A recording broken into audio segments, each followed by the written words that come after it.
of someone that seems to connect instantly with everyone they meet, it seems like, at a party maybe, or the grocery store, in your girlfriend group. They make creating an instant bond look easy, even though experts say it does take some technique.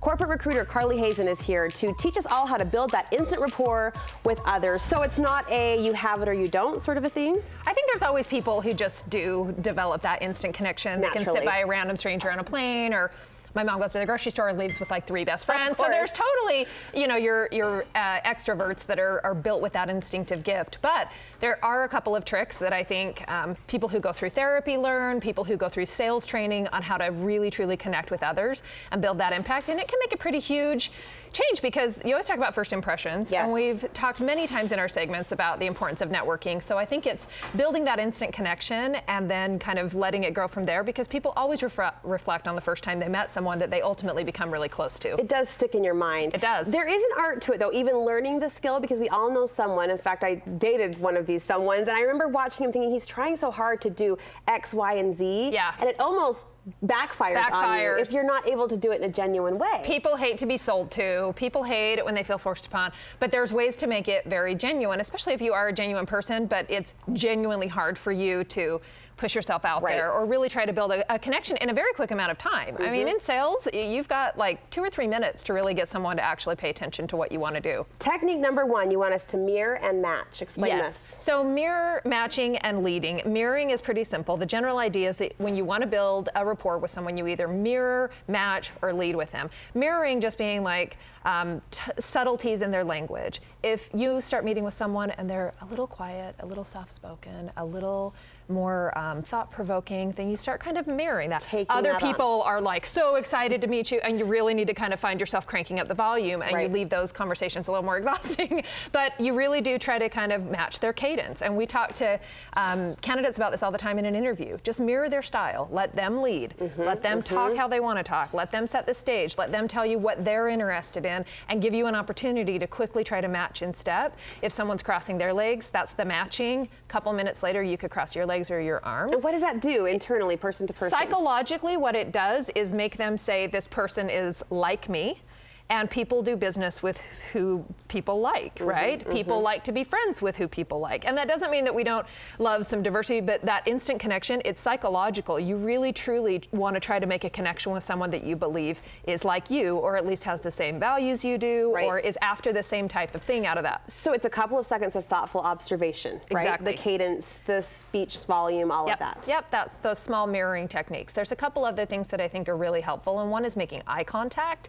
I think that is a practice. It's very difficult for people to make eye contact all the time, especially if it's with someone that they're not naturally comfortable with, or if it's a conversation that's a little more difficult than just general, right? So I found that one week I really tried to make a conscious effort, and it's difficult. You start a little bit, sometimes you end with a conversation, but my kids do it when they're in trouble. You tend to kind of look down, or you know, if you're bored, you kind of look away. I thought your kids were perfect. They get in trouble?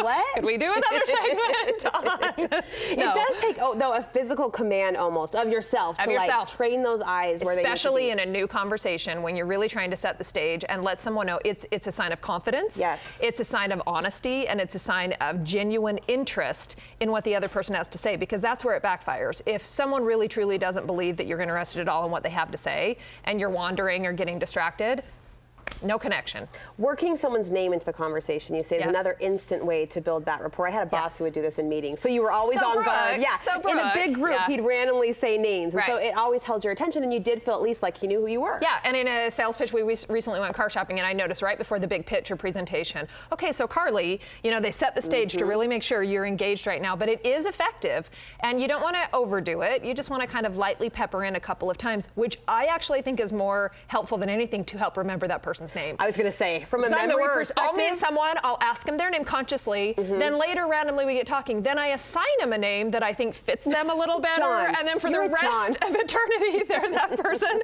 So consciously dropping it really does show that you're paying attention, you're interested, and that you care enough to remember who they are. This next one sounds a little bit like flirting. Maybe that's just the Valentine's vibe we're feeling in the studio, but engaging through utilization. What does that mean? So utilization is essentially utilizing the interests of the person that you're talking to to make it kind of a powerful way to get them engaged in the conversation. So stand-up comedians, that's where we were talking about that, they do this really, really well. You essentially utilize what you know the audience is already interested in, right? Truths that they maybe don't know how to articulate, because that's where comedians are really funny. They take everyday truths and they articulate them in a way that you're like, that is so true. Yes. Or they take the everyday and just make it really kind of like, you know, exaggerated. It's Kevin James, the YouTube clip Mark and I just watched, talking about the bank teller and how you have to go through the line no matter how many people are in line. And it's hilarious because you're saying to yourself, that's exactly right. That's exactly how that is. That's the beauty of like Seinfeld. My husband loves Seinfeld, so because it's everyday life, but it's exaggerated.